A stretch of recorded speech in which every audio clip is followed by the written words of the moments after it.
Gandang tanghali po. Kain po tayo ng tanghalian. Malaking pustas na isda. Enoki mushroom from Japan. Carrots na marami. Gawa ng asawa ko. Meron tayong panghimagas na ito. Raisin ram. Yan. Kain po kayo. Mainit pa ito.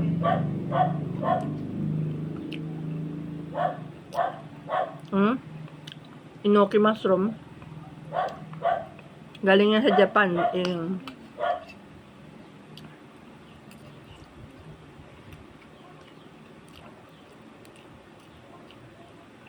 Akala ko dati pansit Parang pansit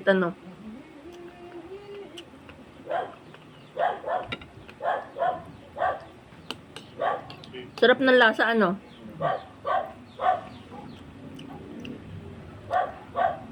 Ang sarap ng lasa ng isdang malaki yun? Sibo na naman. Bakit? Ang dami mo sibo, ang sarap.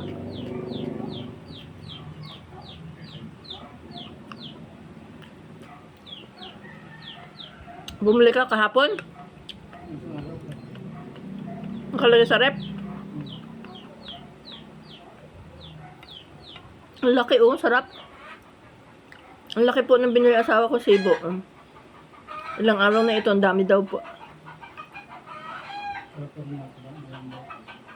Ang laki po. With enoki mushroom. Parang style pala yun, Pansit noodle. Ang sarap. Ang dami pong carrots. Para luminaw ang mata.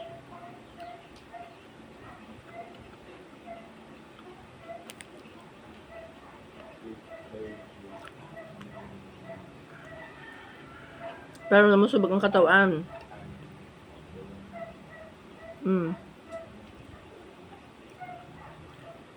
Ang babay nut.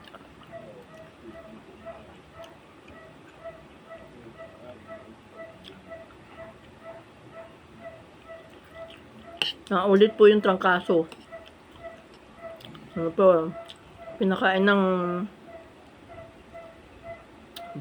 pampaigin ng katawan ng asawa ko. Madami ga ito dading sibuyas. Nilagyan po niya maraming sibuyas.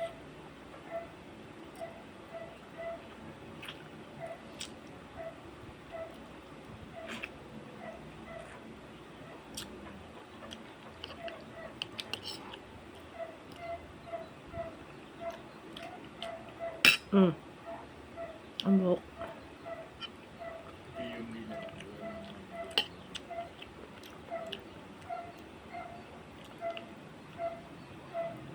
$12.53 na pala ngayon.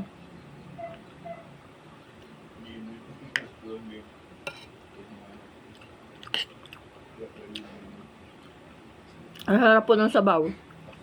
Libasay enoki mushroom. Ako po'y kumain nito nung isang araw. Dalawa po yung ganito ko. Sugar beets. Binili ko po sa Pure Gold. Hilaw baga po yung kinain ko. Tinanggal ko lang po yung balat. Alam po ninyo, ang bilis ko pong gumaling. Tanggal agad po yung pamumunga ng aking ilong. Yung baga pong nakabara sa ilong. Tapos, naalis po yung bukol ko din na para baga pong bukol ng sipon. Sugar beets po. Isang buong ganari kinain ko po nung isang araw. Ang ganda po. Ang mahal po noon, isang ganon. Dalawang ganari po, 220. Hindi isang ganon, hindi 110. Doon po. Na Pure Gold. Ito po. Mamaya kainin ko para gumaling. Kapakita ko po yung pagkain ko. Ito po, mapula ang Pag po kumata sa kamay ko, ang pula po ng kamay ko. Sugar beets. Talaga ba kasing kulay po ng beets na nga ng matatanda. Gembaya po. Kakamangha po, pero Baka kaya mahal po yung gawa ng masustansya, ano po.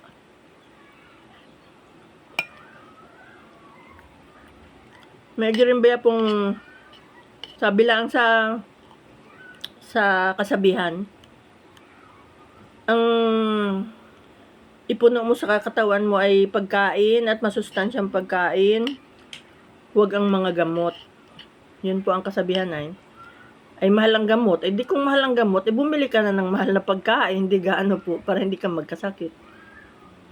Di ka po?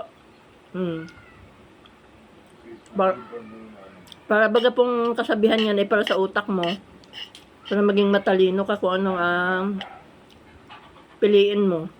Gamot o pagkain. Di pagkain na po, nasarapan ka pa o.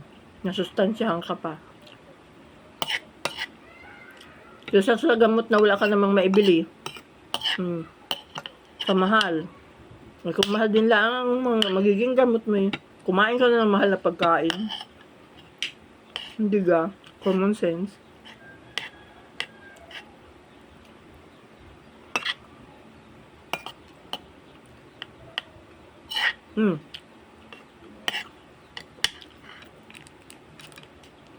Ulamin na natin ito ay raisin.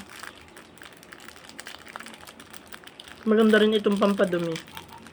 Raisin. Bayram.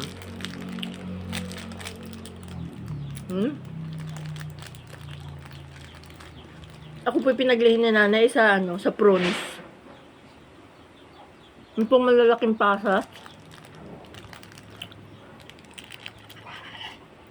Kaya man din po meron akong parang kurting pasas doon sa balat ko.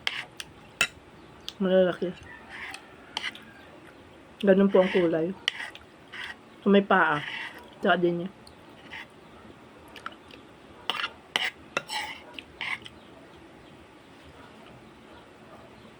Balat daw ang tawag. Tinaglihan.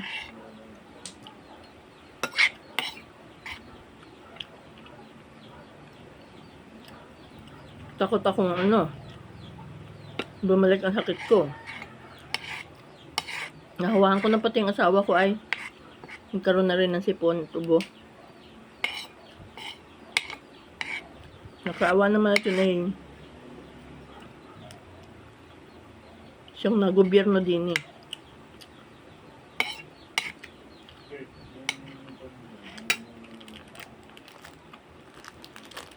Ito po, Nissen.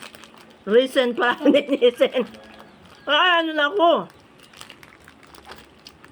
Pagi na ang isip Raisins ram raisins. Lagyan na nga natin dito ay sa kutsara at para may subo na hindi na mataktak. Ang sarap.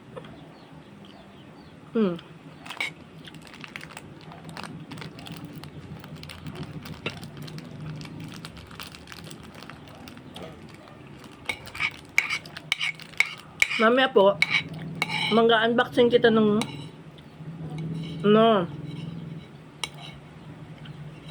yung libro na may kinalaman sa legal book.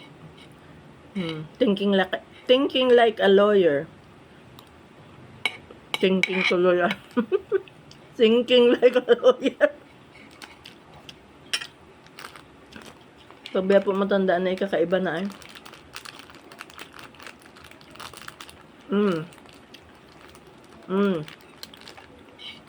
Naabusin ko kanin ko.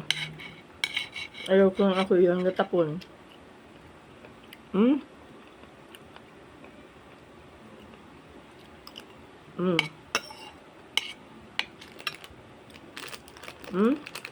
Pasas.